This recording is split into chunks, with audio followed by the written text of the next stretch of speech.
Hello बच्चों, तो आज हम स्टार्ट करने वाले हैं न्यूमेरिकल्स। जैसा कि आपने बोर्ड पे देखा न्यूमेरिकल्स लिखे हुए हैं, तो आइए हम इसका पार्ट 1 स्टार्ट करेंगे, जिसमें हम थोड़े एनसीईआरटी के क्वेश्चन लेंगे। देन आफ्टर दैट हम कुछ बोर्ड के क्वेश्चन लेंगे ना, पार्ट 2 पार्ट 3 में। क्लियर है? तो स्टार्ट करते हैं। Welcome to my channel White Board Education. तो पहला न्यूमेरिकल देखो काफ़ी ईजी है ना। आपको सिंपल एक फॉर्मूला पुट कर देना है, उसमें वैल्यू डाल देनी है ना। आपको जैसे कि मैंने सबकी ऐसा यूनिट आपको पढ़ाई हुई थी, आपको ऐसा यूनिट मालूम होना चाहिए है ना। ऐसा यूनिट मालूम होगी तो आप उस फिजिकल क्वांटिटी के बारे में पता कर सकोगे। चलो तो देखते हैं क्वेश्चन क्या है। A current is 0.5 ampere drawn by a filament of an electric bulb for 10 minute. Find the electric charge. क्या बोला है क्वेश्चन में? 0.5 एम्पियर का करंट एक फिलामेंट में से ड्रॉ हो रहा है, यानी निकल रहा है या पास हो रहा है, कुछ भी आप अपने हिसाब से समझ सकते हो है ना। किसी भी इलेक्ट्रिक बल्ब के फिलामेंट में 0.5 एम्पियर का करंट पास हो रहा है। कितने टाइम के लिए? 10 मिनट के लिए।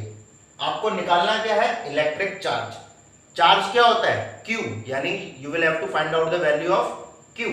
और क्या दिया हुआ है? दिया क्या क्या है हमें? देखो 0.5 A means what? Ampere. Ampere किसकी यूनिट है? करंट की। क्लियर है? मिनट हमने बचपन में मालूम है, मिनट मतलब टाइम। तो सारी वैल्यू लिख लेते हैं हम, देन स्टार्ट करते हैं। देखो बोर्ड में आपको हर एक क्वेश्चन का गिवन लिखना पड़ेगा है ना। तो लिख लेते हैं। आई कितना दिया हुआ है हमें? 0.5 एम्पियर। टाइम कितना दिया हुआ है? 10 मिनट।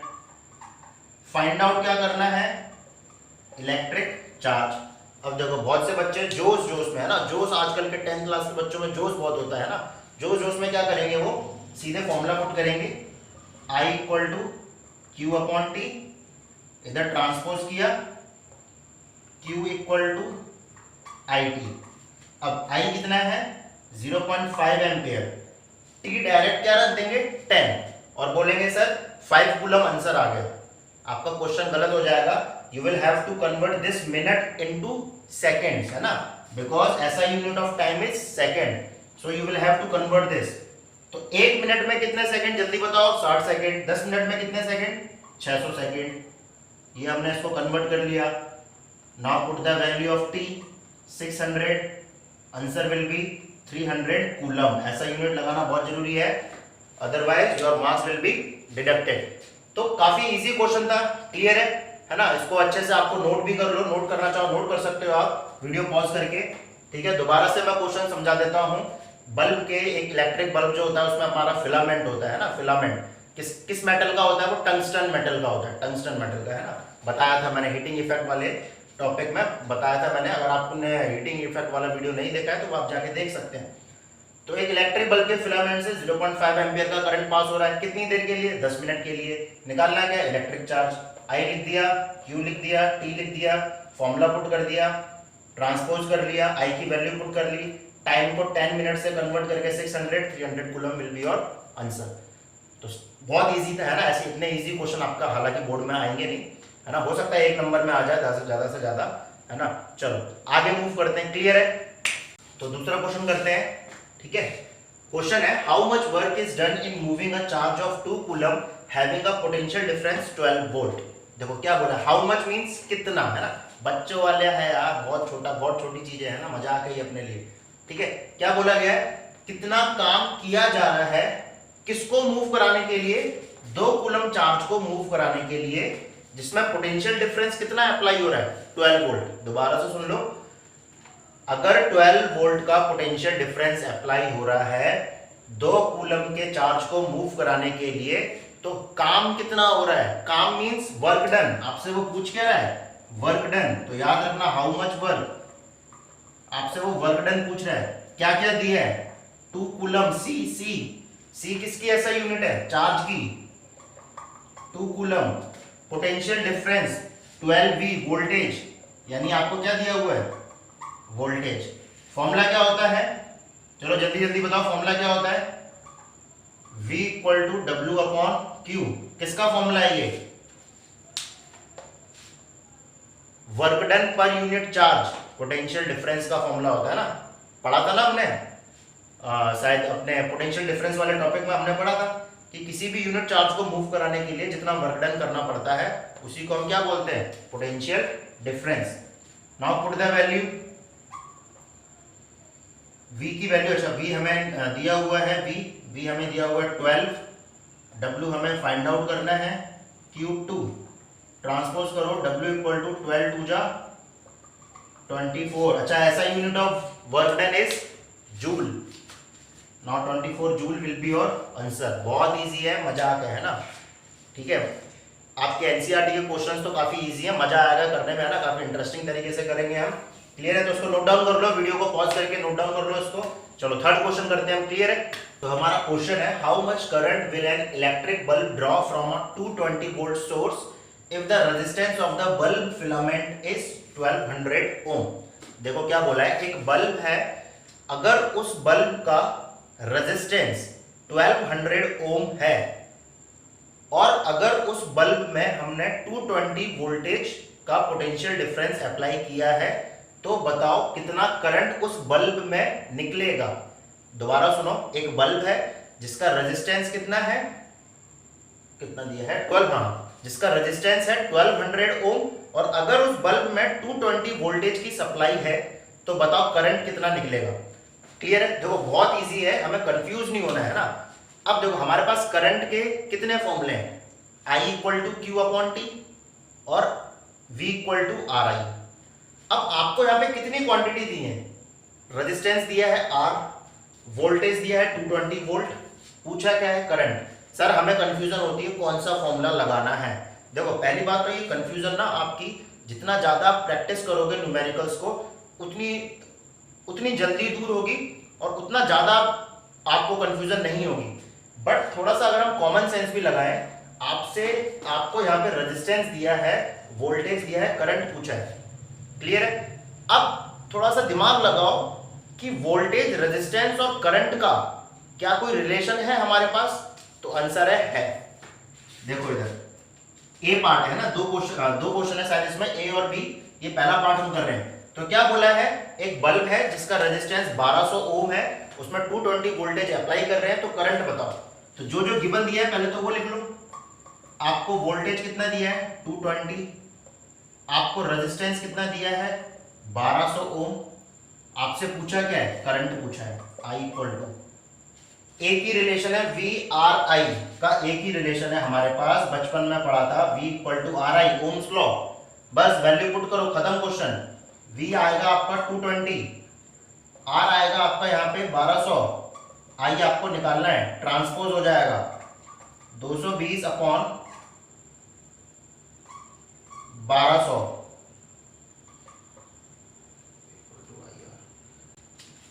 जीरो से जीरो कट गया, इसको काटा, आपका I आएगा 0.18 एम्पियर। क्लियर हुआ? ठीक है, इजी था। इसका बी पार्ट देखते हैं। बी पार्ट भी देखो बहुत इजी है, वही सेम क्वेश्चन है, बस बल्ब को हटा के क्या कर दिया है, हमारा इलेक्ट्रिक हीटर लगा दिया है। चलो देखो क्या बोला है, कितना current, how much current will an heater coil draw from a 220 volt source. एक हीटर है जिसमें हमने 220 वोल्टेज की पोटेंशियल डिफरेंस अप्लाई किया है, तो आपको क्वेश्चन में पूछा है कि कितना करंट निकलेगा अगर उस हीटर कॉइल का रेजिस्टेंस 100 ओम है। दोबारा से सुन लो, एक हीटर कॉइल है जिसका रेजिस्टेंस 100 ओम है, अगर हम उसमें 220 वोल्टेज अप्लाई कर रहे हैं तो कितना करंट निकलेगा। Same question, V equal to R I, V कितना दिया है हमारा 220, R कितना दिया है हमारा 100, I निकालना है 220 अपॉन 100, I 0 से 0 गया, तो ये आपका आंसर आएगा I equal to 2.2 ampere. Clear हुआ? तो देखो काफी इजी है। अब थोड़ा यहाँ पे ध्यान देना है आपको।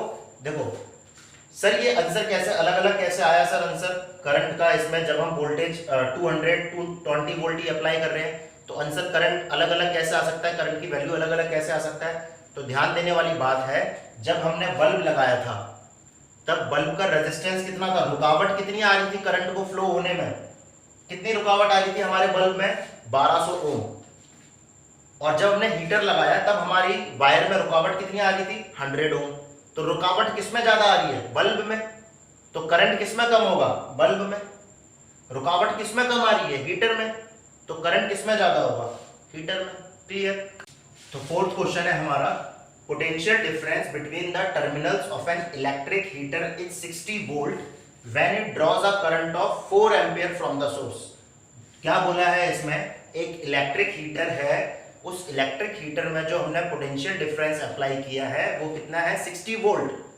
अगर उसमें से यानी उस हीटर में से 5 एम्पियर का करंट निकल रहा है तो, क्लियर हुआ यहां तक। अब आगे देखो, what current will the heater draw if the potential difference is increase to 120 voltage.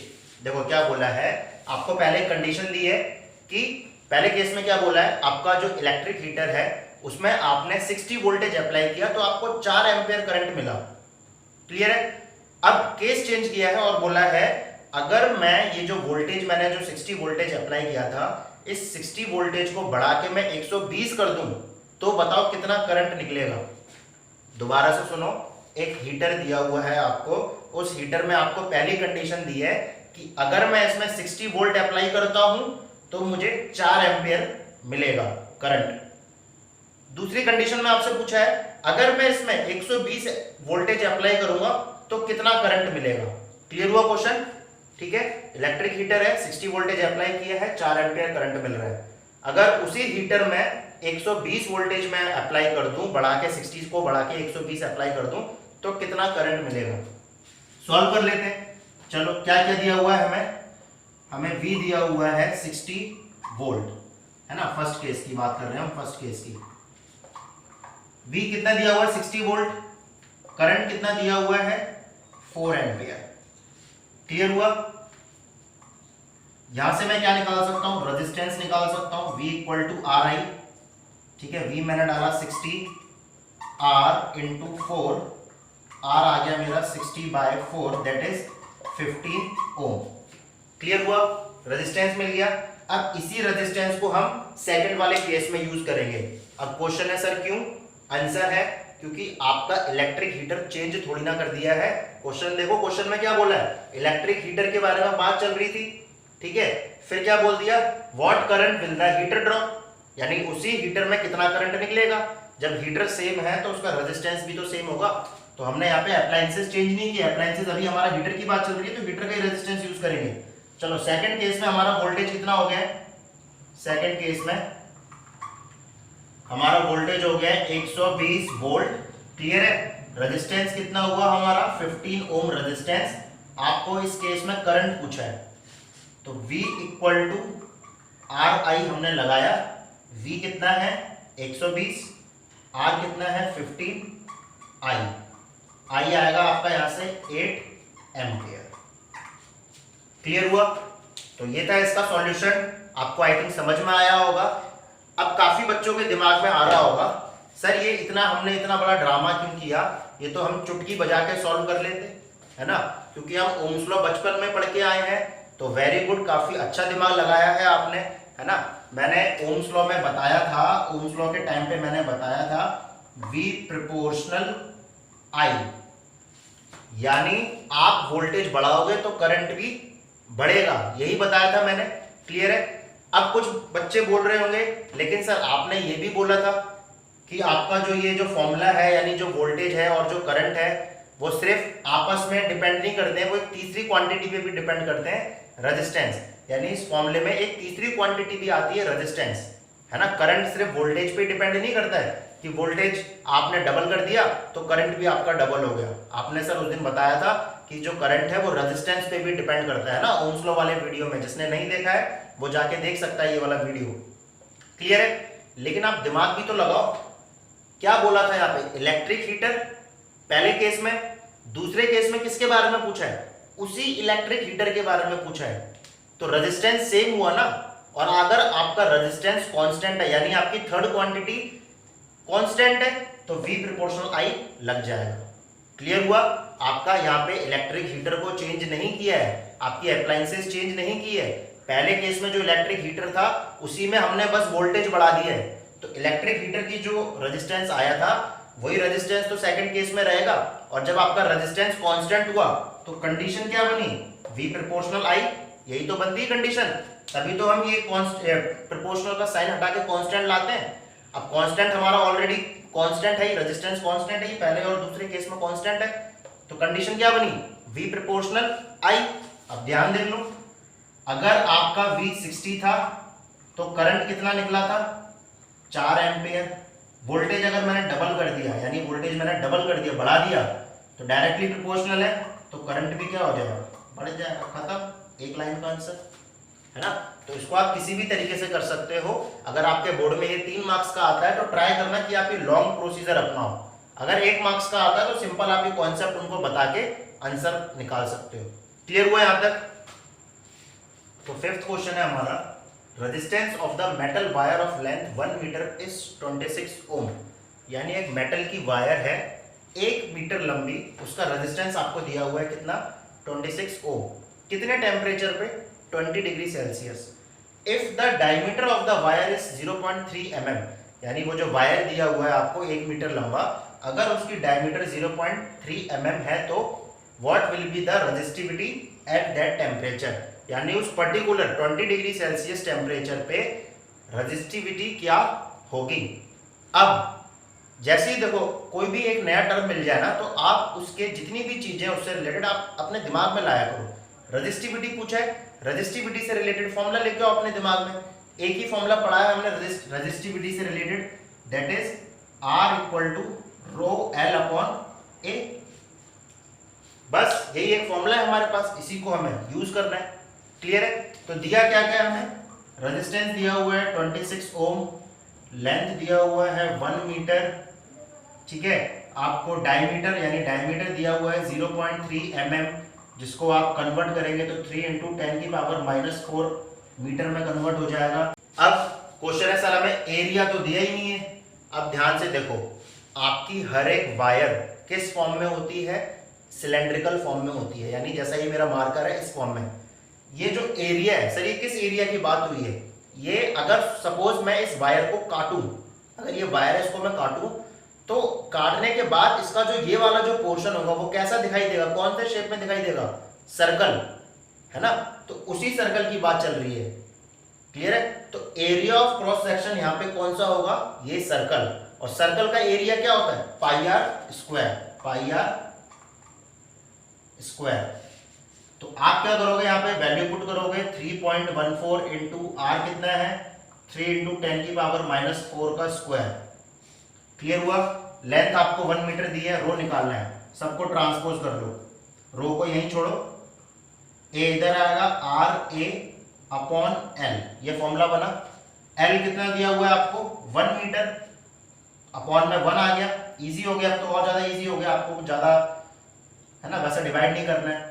Are कितना है 26 इंटू, अब ये पूरी वैल्यू डाल दो, 3.14 इंटू 3 × 10 की पावर -4 का होल स्क्वायर।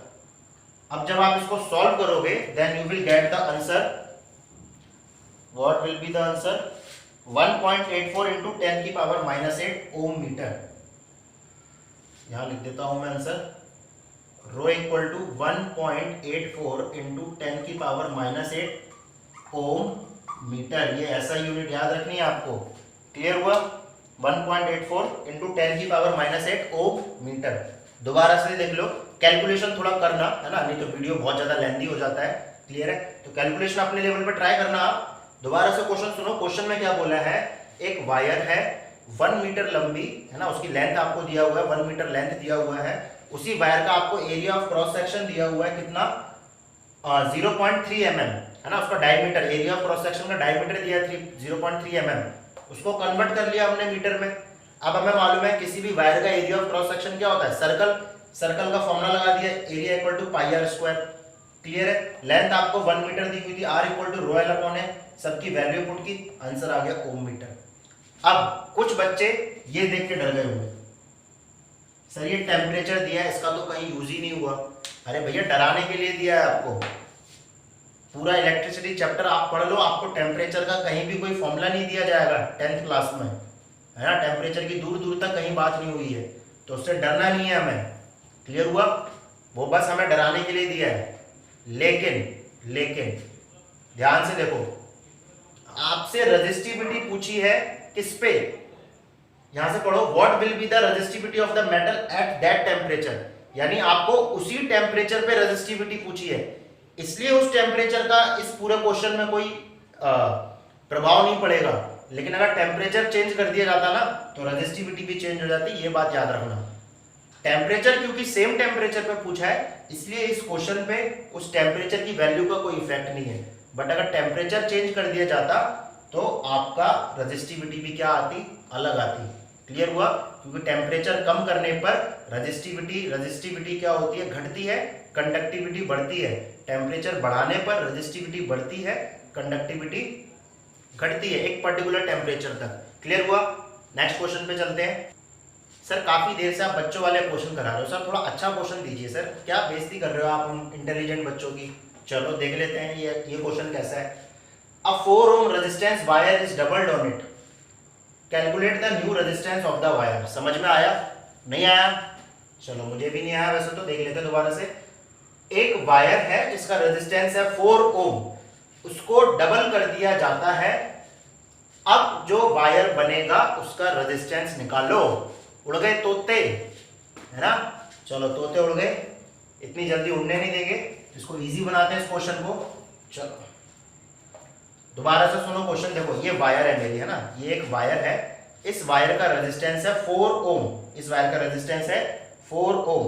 अब कोई चीज मिल नहीं रही है, नहीं तो मैं दिखाता तुम्हें। क्लियर है? तो इस वायर का रेजिस्टेंस 4 ohm है।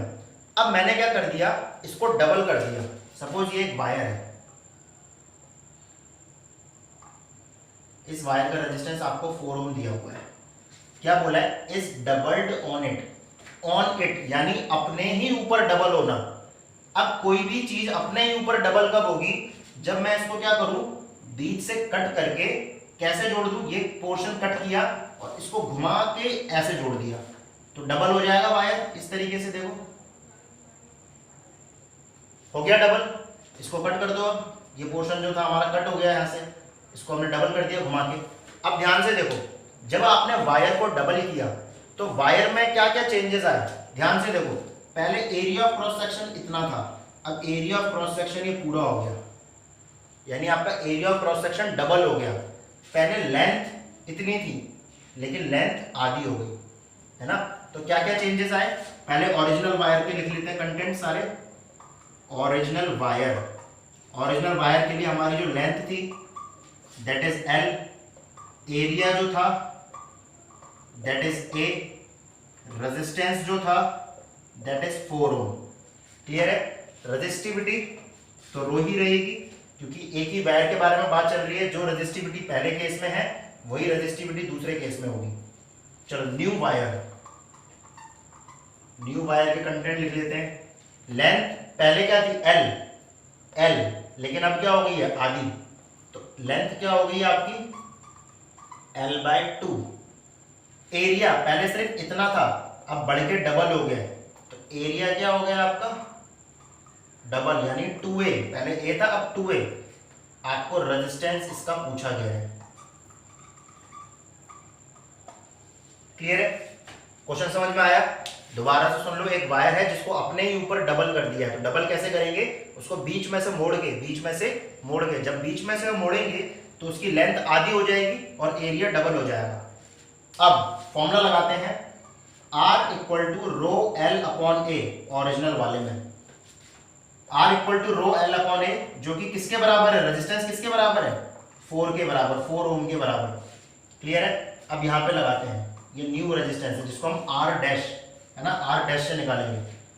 R डैश इक्वल टू रो, यहाँ पे रो ही रहेगा, रो चेंज नहीं होगा क्योंकि सेम वायर की बात चल रही है, सेम वायर की रेजिस्टिविटी सेम होती है हमेशा। बताया था मैंने रेजिस्टेंस और रेजिस्टिविटी वाले वीडियो में, देख लेना जाके। L क्या बन गया है, L बन गया है L/2। एरिया क्या बन गया है, एरिया बन गया 2A। क्लियर हुआ? सॉल्व कर लो, रो L अपॉन 2 2 4A। ठीक है? अब ध्यान से देखो, ये रो L अपॉन A किसके बराबर है, 4 के बराबर, तो इस रो L अपॉन A की जगह मैं 4 पुट कर सकता हूं। तो जब मैं इसमें 4 पुट करूंगा तो ये किस तरीके से आएगा आपका, R dash equal to 4 upon 4 that is 1 ohm। तो आपका जो नया रेजिस्टेंस होगा that will be of 1 ohm। Clear हुआ? तो अगर आप किसी वायर को क्या कर देते हो, वायर को अगर आप उसको डबल कर देते हो उसी के ऊपर, तो लेंथ और एरिया में चेंज आने की वजह से उसका जो रेजिस्टेंस है वो 4 टाइम्स क्या हो जाएगा, डिक्रीज, है ना, 4 टाइम्स डिक्रीज, यहां लिख देता हूं मैं 4 टाइम्स डिक्रीज। टाइम लगाया है इसका मतलब डिवाइड, माइनस मत कर देना, लेस देन 4 नहीं बोल रहा हूं, 4 टाइम्स डिक्रीज बोल रहा हूं। क्लियर हुआ? काफी अच्छे लेवल का क्वेश्चन है, इस टाइप के क्वेश्चंस आपके बोर्ड के एग्जाम्स में आते हैं। तो आई थिंक आज के न्यूमेरिकल्स आपको क्लियर हुए होंगे, है ना। काफी सारे न्यूमेरिकल हो गए हैं, हमने करंट से रिलेटेड न्यूमेरिकल कर लिए हैं, हमने ओम्स लॉ से रिलेटेड न्यूमेरिकल कर लिए हैं, हमने रेजिस्टिविटी से रिलेटेड न्यूमेरिकल कर लिए हैं। तो काफी है आज के लिए इतना, है ना। एक ही वीडियो में अगर सारी चीजें मैं आपको बता दूंगा तो आप लोगों को भी काफी कंफ्यूजन होगी।